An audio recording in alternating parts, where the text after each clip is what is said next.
ताज़ा तरीन वीडियोस के लिए चैनल को सब्सक्राइब करके बेल आइकन और ऑल नोटिफिकेशन पर क्लिक करें ताकि आपको मिले हर अपडेट सबसे पहले।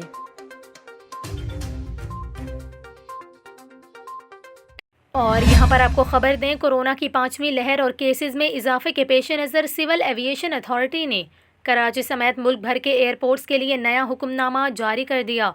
सिविल एविएशन अथॉरिटी ने कराची समेत मुल्क भर के एयरपोर्ट्स पर सख्त अहकाम जारी करते हुए एयरपोर्ट्स पर तैनात एयरलाइंस और दीगर इदारों के अमले के लिए मास्क पहनना लाजमी करार दे दिया। सिविल एविएशन अथॉरिटी का ये कहना है कि एयरपोर्ट्स पर बगैर मास्क आने पर पाबंदी होगी।